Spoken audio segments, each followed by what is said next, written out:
He woke up inside a plexiglass cell. No restraints, no alarms, no memory of how he got there. That alone should have been impossible. He sat up slowly on the cot, senses unfolding one by one. The corridors beyond the glass were dim, industrial, humming with buried power.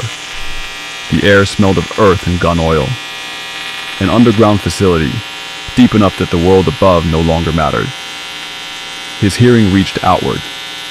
Voices, men and women, calm, professional, moving with purpose behind reinforced walls and sealed compartments. This place was enormous. That meant money. That meant preparation. And to take him meant they knew exactly what he was. Nocturne, the world's deadliest assassin, a vampire. Whoever captured him wasn't afraid of those facts. As the truth settled in, something unexpected followed. Not panic, not rage, curiosity.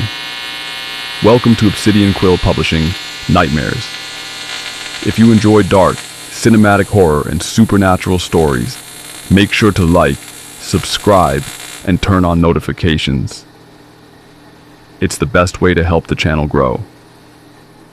And for more blood-soaked noir beyond tonight's story, check out my novel Blood in Brooklyn. Links are waiting for you in the comments. Tonight's story isn't about escape. It's about what happens when a predator realizes he's finally been hunted.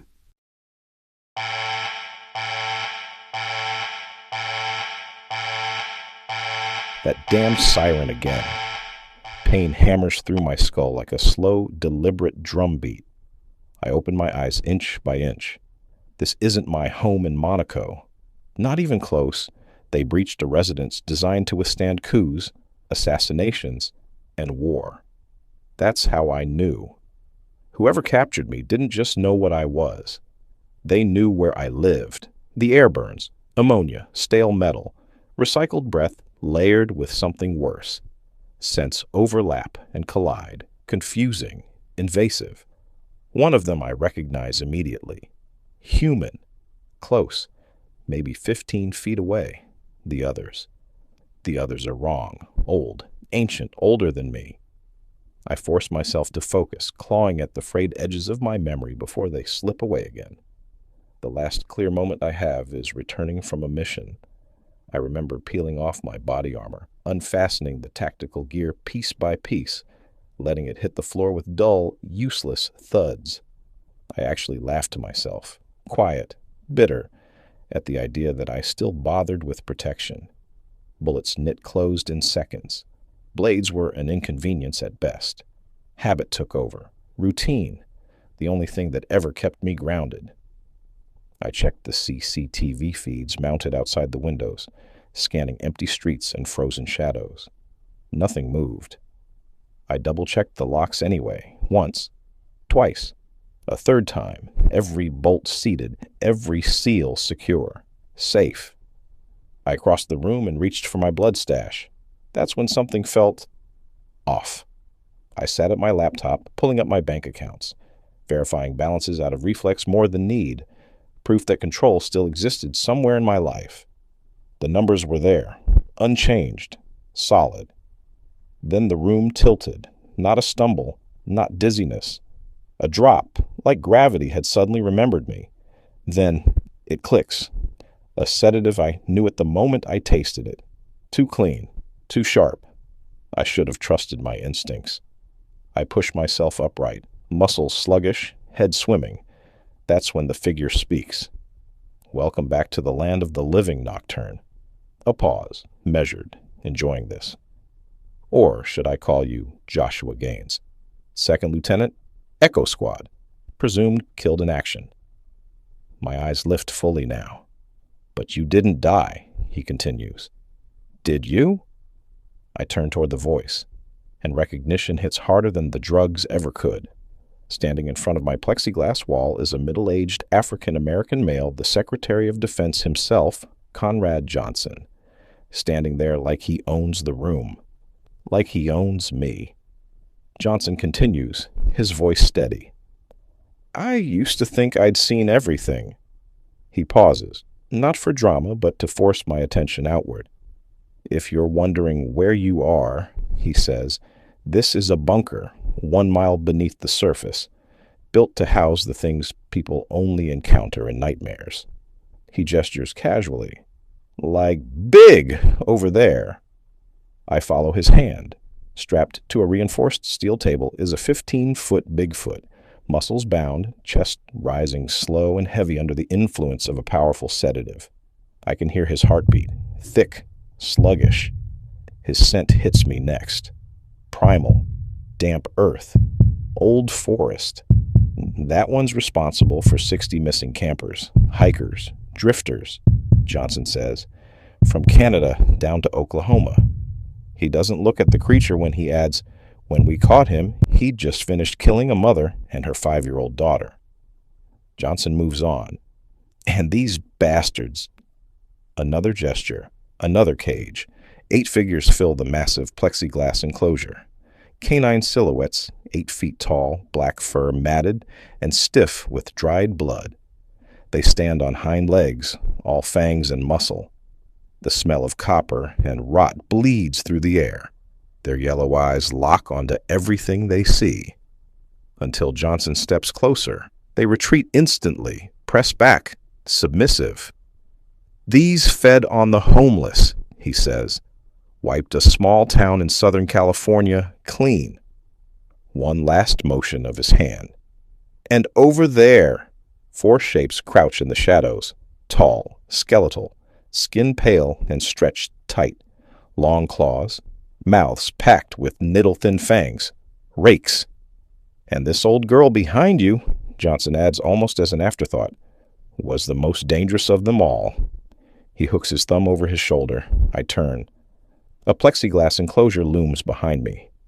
Inside, a woman sits cross-legged on the floor. Native American. Looks no older than her 30s. Small. Still. Her long black hair hangs forward, veiling her face. But I can feel her. Her eyes lift just enough for me to see them. Nothing there. No white, no reflection. Just black voids staring back. I catch her scent and immediately regret it. Brimstone. Blood. Death layered on death. The glass is marked with warnings. Do not approach. Do not engage. She's a skinwalker, Johnson says. 165 years old. He turns back to me. This, Nocturne, is where I keep monsters like them. The word like lands wrong. Then it hits me before he finishes the thought. And like you. His eyes lock onto mine. See? I know what happened to you and Echo Squad, Johnson says evenly. I know how Captain Maxwell led you into the Annamite Mountains. His intel said the village was a VC stronghold, hostile. Your orders were to burn it down and get out. Only the intel was wrong. What you found wasn't an enemy encampment. It was a prison. Men, women, children, starving, broken, terrified, not guarded by soldiers, but by fear. And fear had a name, Major Lay, a disgraced officer who took the village and turned it into his private paradise. Maxwell, being the good soldier he was, probably made the call. No civilians. You wiped out the guards, burned the cages, and gave those people their lives back. The top brass in the Pentagon knew you could. After all, you were Echo Squad, an all-black recon element whose operational metrics placed you among the most lethal units we deployed. I imagine the villagers were grateful, Johnson says.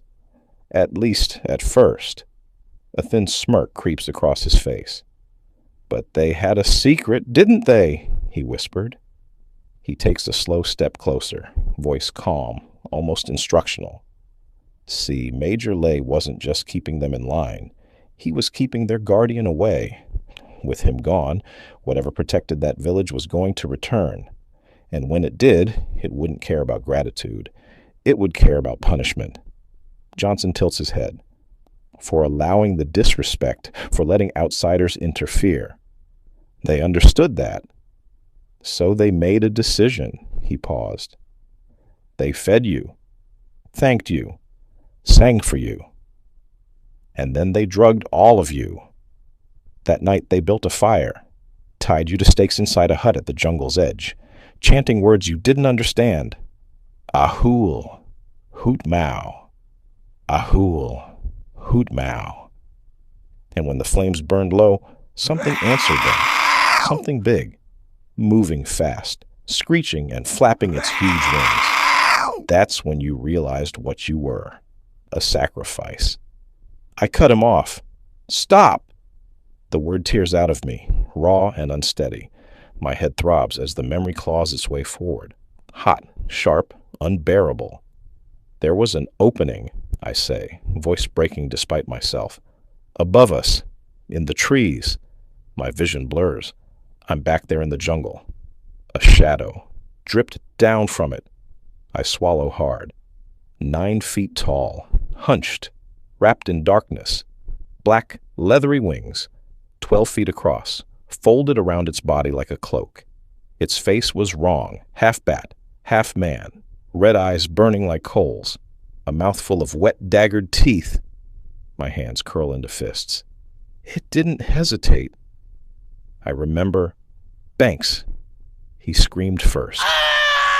It ripped him from his stake and carried him into the air like he weighed nothing. I heard bones snap. Then the sound of it drinking, loud, wet gulps. His screaming stopped. Moments later, his body hit the jungle floor like discarded meat. Gibson and Reed managed to cut themselves free, tried to free the rest of us. Gibson stood his ground so the others could run. The thing gutted him before he could even scream. Mason and Reed emptied their sidearms into its chest. 2 full magazines. I watched every round hit. It didn't flinch. They ran. They didn't make it 5 yards. My throat tightens. I watched it seize Reed, sink 4-inch fangs into his jugular, and drain him while standing on Mason's chest. Forced him to watch. Then it tore Reed's head free, looked down at Mason, and smiled, before biting his face off. Maxwell moved then. He pulled his knife, stood his ground, dragged me behind him. I hear his voice again, clear as the day it happened. Fall back to the jungle, Junior. The last thing he ever said. The creature dropped on him, wrapped those wings around Maxwell like a curtain. When they opened again, he was gone, just a husk. I ran. Into the wet jungle, used the canopy, every trick he ever taught me. It didn't matter. It caught me, lifted me into the air. My hand rises to my neck without thinking. I still feel its fangs sink into my jugular. Then, black. Cold. I should have died. I would have, if not for a woman and her daughter. They drove it off before it finished feeding. My voice is barely above a whisper now. I was barely alive, too weak to fight, too numb to beg. They hid me in a cave, smeared herbs into my wounds, whispered prayers I didn't understand. They said I saved her father and brother from the camps, that because of that, I deserved to live. I survived the bite, but not what came after. The fever burned everything. When it broke, I was changing. 8 weeks later, I walked back into HQ looking like the same soldier who'd been deployed. Outwardly, nothing had changed. I look up at Johnson, inside. Everything was shifting. They sent me home on a C-5 transport, 6 soldiers. A flight crew of 5, 1 journalist, locked it tight at 30,000 feet. I killed them all, not quickly. The first was the flight engineer. I seized him by the back of the neck. His spine snapped like dry twigs in my grip. My fangs sank into his throat, tearing through flesh and artery in a hot, wet rush. His scream barely escaped before the engine swallowed it whole. Blood sprayed across the cockpit panels, hot and metallic, flooding my mouth before I could even think to recoil. The taste was overwhelming. Iron, salt, life, thick enough to choke on. The air was foul with jet fuel and sweat, and beneath it all, the sharp stink of piss. His.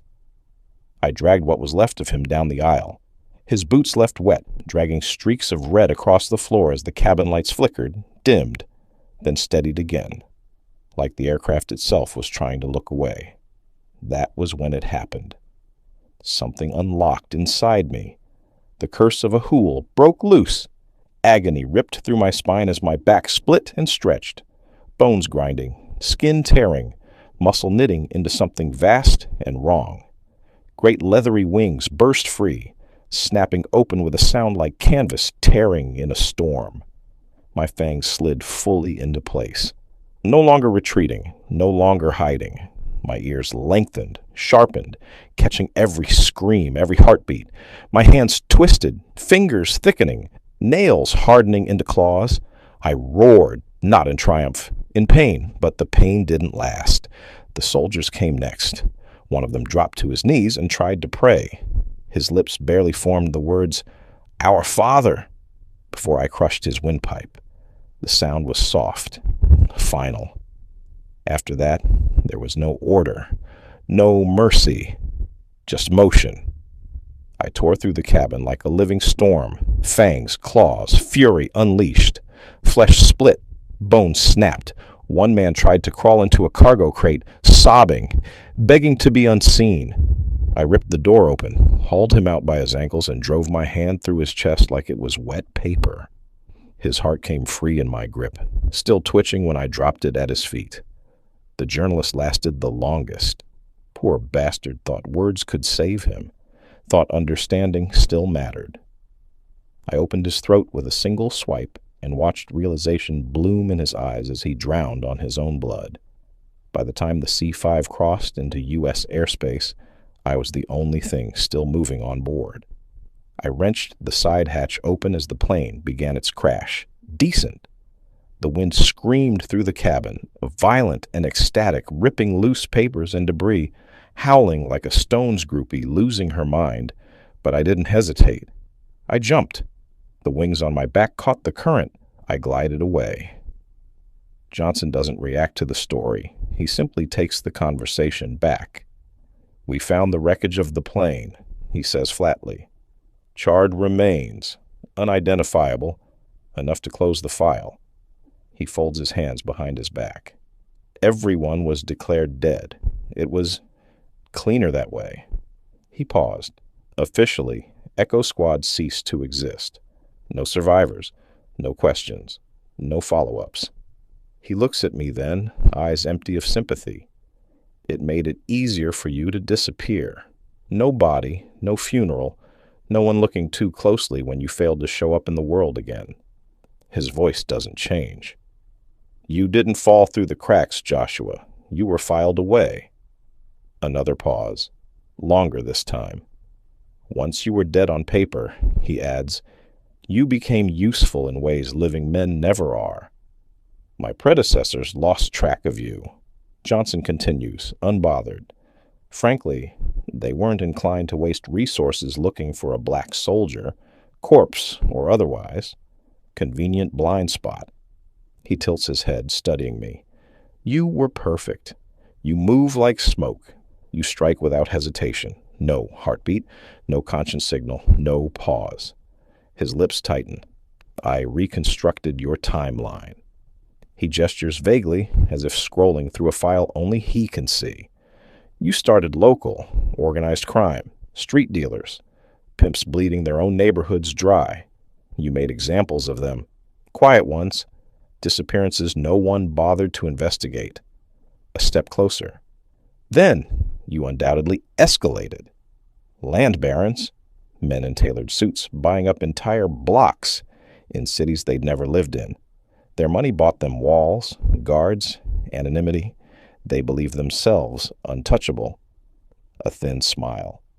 "You proved otherwise." "That's when you were noticed." He shakes his head slightly. "Not by police. Police don't hunt ghosts." His eyes lock on mine.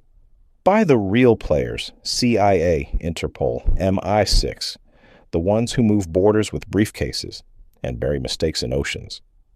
Johnson exhales through his nose. "They wanted to hire you. And that's when you appeared on my radar." His voice drops, almost reverent. They paid you to hunt monsters worse than anything in this facility. He steps back now, and my mind races back to them. An Eastern European trafficker with basements full of stolen children, ex-military sadists running private wars behind security firms and shell corporations, men who believed wealth made them untouchable. But no matter how wealthy, no matter how many armies they had, I could find them in their panic rooms, or cowering in bunkers, on private islands, and I showed them what a real fear and terror was. I didn't just kill them. I tortured. I destroyed. I've always believed in an eye for an eye. There was one in Kiev. I found him at dinner. Wife, daughters, candles on the table. He'd ordered hospital bombings, school strikes. I forced him to watch as I fed on his wife. Then I slit his daughters' throats and drank their blood from his wine glass. Only then did I put a bullet between his eyes. Another in Brazil ran a pig farm, front for a child prostitution ring. I didn't kill him. He needed to understand suffering. I gouged out his eyes, leaving him blind, and kneeling among the remains of his guards, soaked in their blood. Then I opened the pens. The pigs were starving. He screamed for an hour, over time. Those agencies gave me a name, one fitting for my M.O. Nocturne Johnson's voice cuts through the memory with clinical precision. I was placed in charge of Reagan's cryptid containment program, he says, shortly before the president began showing early signs of cognitive decline. No humor, no apology. At the time, I assumed the directive was the product of paranoia, Cold War exhaustion, a man grasping for relevance.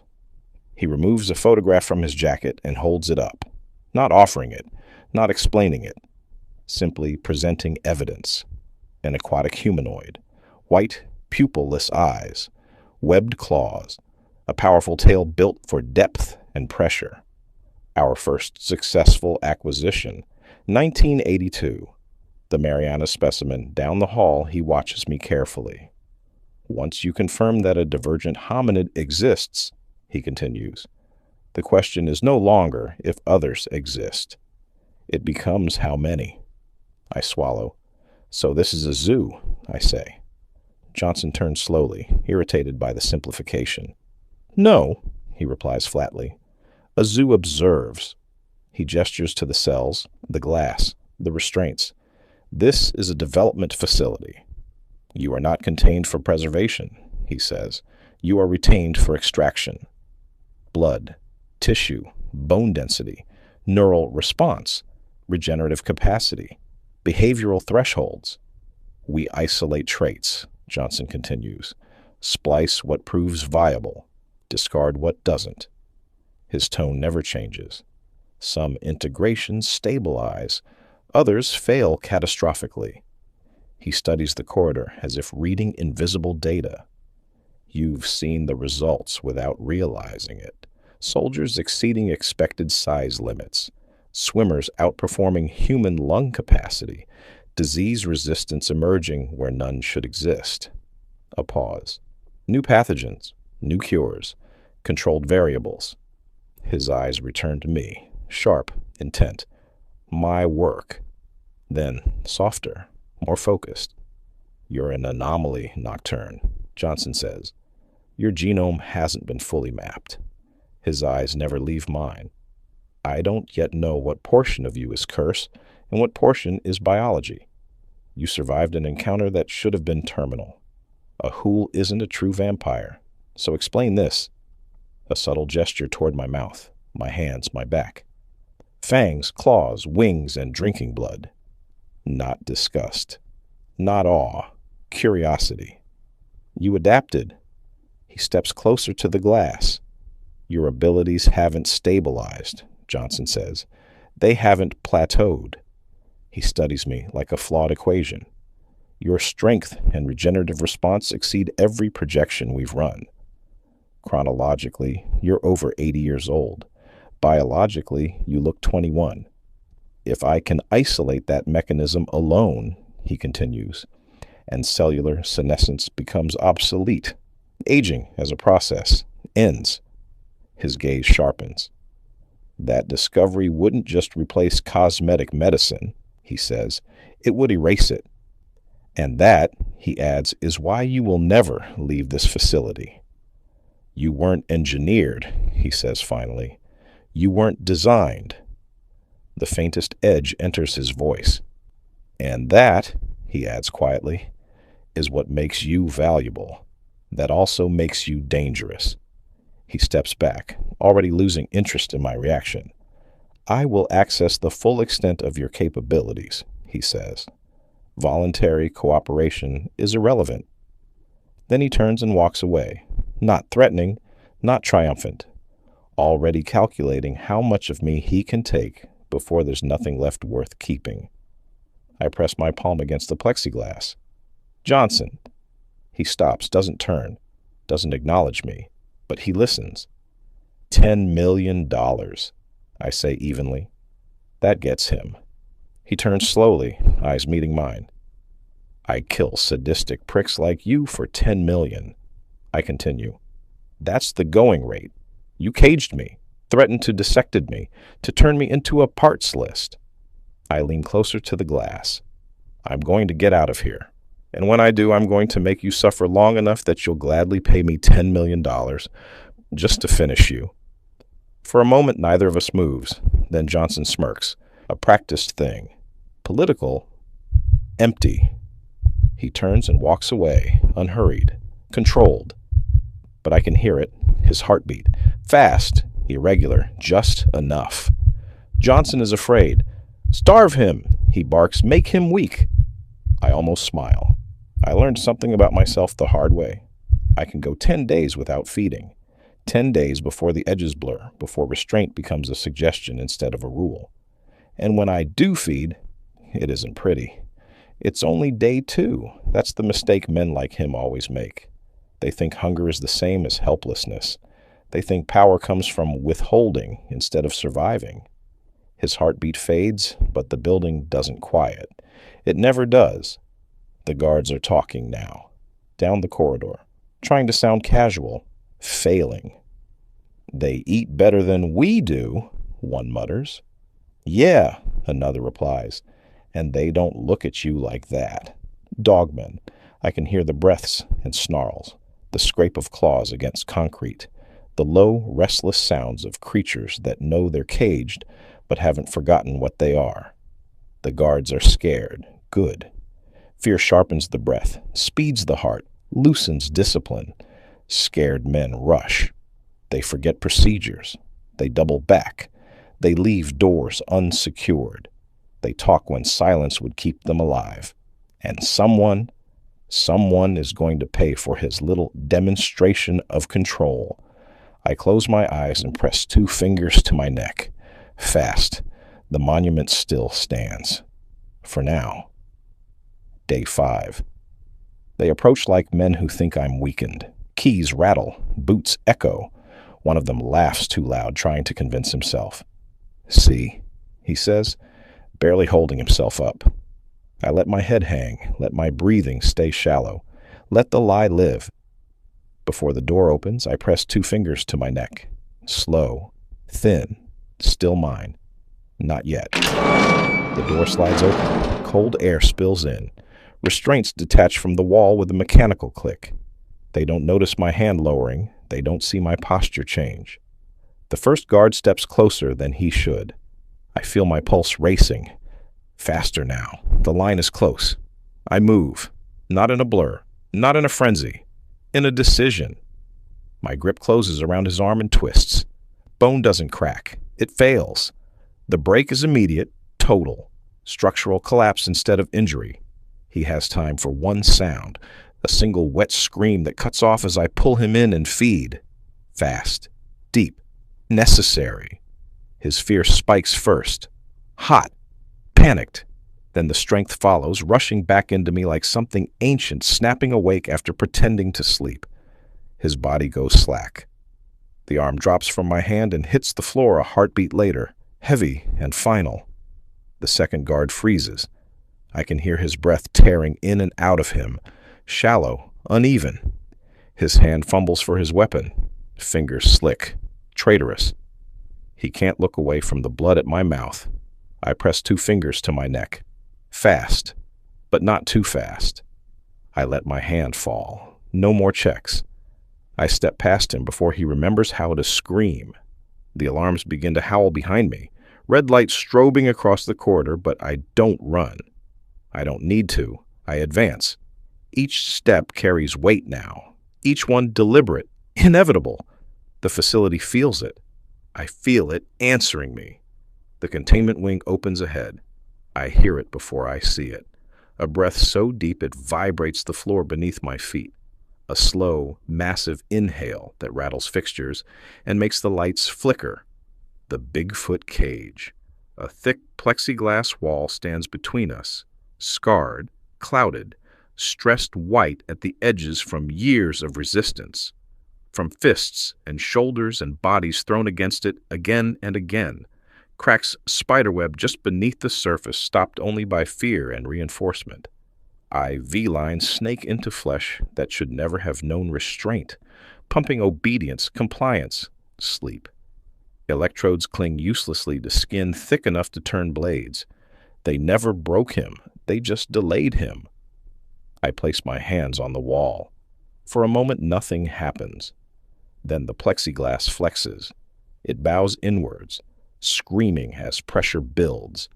A high-pitched shriek that drills straight into the skull. The cracks spread, racing away from my palms like lightning trapped in plastic. The wall bends. The wall begs. Then it gives. The plexiglass tears open with a sound like a gunshot stretched into a scream inside. The creature stirs. I reach in and rip the IV free, tossing it aside like a dead thing. "Wake up," I whisper. The Bigfoot inhales. The sound rolls through the facility like thunder breaking underground. His eyes open. Clarity returns instantly. He rises. Restraints snap. Concrete cracks, remembering what fear is. I step back as he stands to his full height, ancient and furious, a force they thought they could keep asleep forever. He looks at me, not confused, aware, angry. In front of us, boots pound. Orders are shouted. Weapons come up with shaking hands. Too late. I wipe the blood from my mouth and meet his gaze. "Let's go," I say quietly, and smile when the guards show up. "Payback's a bitch," I whisper. The Bigfoot growls low and deep behind me, a sound that rattles metal and bone alike. It isn't rage. It's recognition, as if he understands exactly what I mean. And agrees. Then he moves. 15 feet of muscle and fury explodes past me, faster than anything that size has a right to be. The floor cracks under his weight as he charges the line of guards, arms swinging like jaws wide in a roar that turns courage into panic. I don't flinch. I'm impressed. Briefly. But power isn't strength. Power is choice. While they track him, shouting orders that die in their throats, I slip into the gaps they never see. One moment they have rifles shouldered, sights locked on the big one's chest. The next, they're grabbing at nothing. Air, empty space where weapons used to be. Hands close, on triggers that aren't there anymore. I move through them like a puff of smoke. Wrists snap, fingers break, guns clatter to the floor before anyone realizes they've lost them. One guard turns just in time to see my eyes before I sink my fangs into him. Behind me, Big is doing what he does best. Concrete bursts, armor folds, bodies lift off the ground and don't land where they started. He doesn't fight like a man. He fights like something that never learned restraint and was never meant to. Screams overlap, orders collapse into noise. I finish my work quickly. By the time they realize the mistake, there's nothing left to aim with, and nowhere left to run. The alarms keep screaming. The hallway fills with the sound of boots. Too many, too fast. The kind of cadence drilled into soldiers and riot teams. 2 squads at least. Armored, armed, confident they still control this place. Big rises behind me, his shadow swallowing the corridor. 15 feet of fur and muscle, breath slow, rumbling deep in his chest like distant thunder. I feel it vibrate through the floor, through my bones. He's barely holding back. The guards round the corner and stop dead. Training dies in their eyes the moment they see us. Fingers tighten on triggers. No one fires yet. They're still hoping this is a nightmare they can wake up from. I don't give them that luxury. My gaze slides past them, to the remaining cells. Why let fear go to waste? Big roars. The sound is monstrous, ancient, shaking dust from the ceiling and ripping the courage straight out of the room. He charges before the echo dies, a living battering ram of fur and rage. The guards break. Gunfire erupts, wild, frantic, useless. Bullets tear into walls, ricochet off steel, punch through bodies that were standing in the wrong place at the wrong second. Someone screams orders. Someone else screams because their leg is suddenly gone. I hit the cell control. The locks shriek like tortured animals before giving way. The doors don't open. They explode. Metal folds inward as claws rip through it, and the dogman, rakes, and the skinwalker pour out in a flood of hair, teeth, and hunger. And rot one dogman launches at me, jaws wide, saliva stringing between its fangs. I catch it by the throat. Its growl cuts off as I slam it into the reinforced wall. Once. Twice. The steel buckles. Bones turn to paste. I let the corpse drop, already forgotten. The others see it. They howl, not fear, but rage. They focus that rage away from me. They turn and rush the guards, joining big in the carnage. Armor tears like paper. Claws punch through visors. Teeth find throats. A guard is lifted screaming, still firing, until Big crushes him against the ceiling and lets the pieces fall. The hallway becomes a slaughterhouse. Blood coats the lights, turning red into black.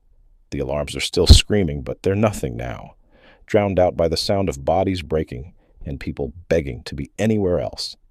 I stand in the middle of it all, calm, untouched, watching monsters do exactly whatever deity or demon created them for. 6 minutes later, I claw my way out of a tunnel that hasn't seen daylight in decades. Cold air hits my face like a slap.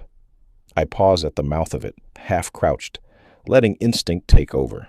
The structure around me is unmistakable. Thick concrete, rusted ladders, blast-scarred steel. An old nuclear warhead silo, buried deep, forgotten on purpose. I inhale. The air is thin, dry. Pine, stone, distant snow. My ears sharpen, filtering the world into layers. Wind scraping across rock. Insects buried under soil. The faint hum of power lines miles away. Farther still, the slow breathing of mountains that have watched civilizations rise and rot. Colorado, near the Rockies. Behind me, the tunnel answers with sound, snarls, roars. Wet footsteps, scraping concrete. The others are coming. I roll my shoulders, feeling pressure build beneath my skin. Muscle tightens, bone shifts.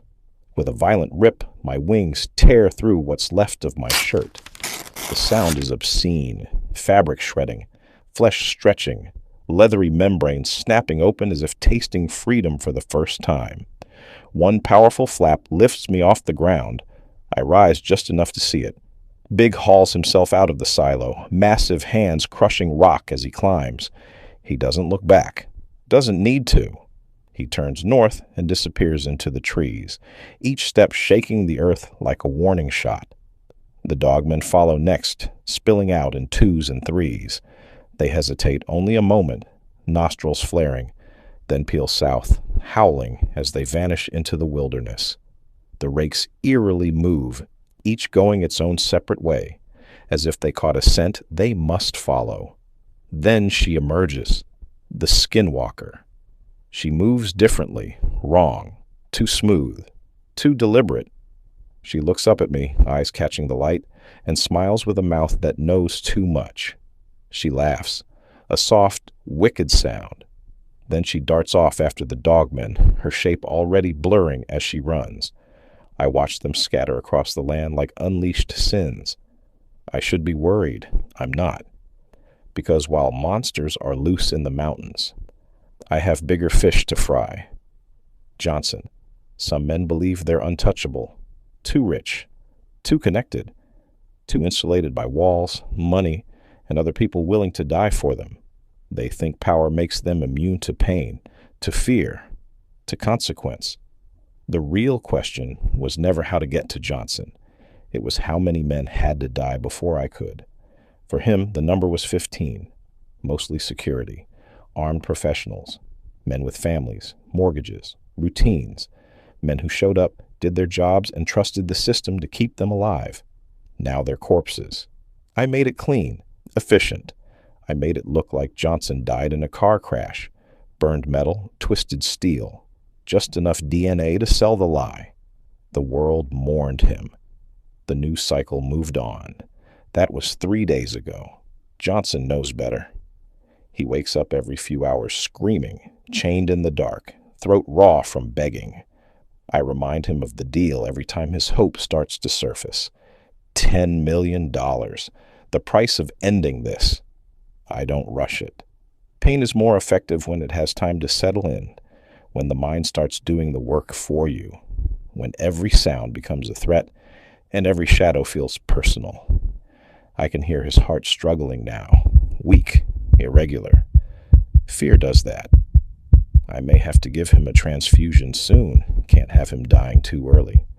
That would be a shame, because I'm enjoying this, enjoying the way he finally understands what it feels like to be powerless, enjoying the clarity that comes with letting go of restraint.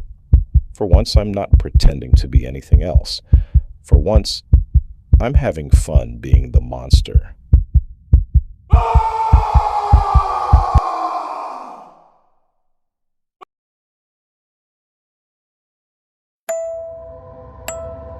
Thank you for spending your time in the dark with me.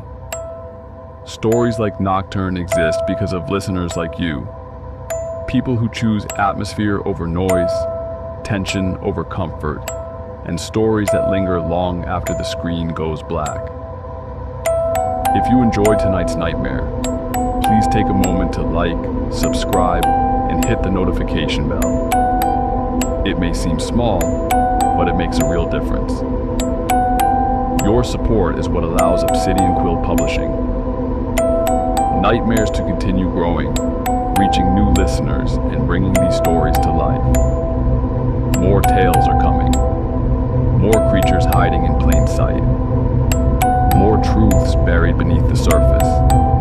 This channel is built for those who stay up late, who listen closely, and who understand that the scariest monsters don't always roar. Sometimes they smile.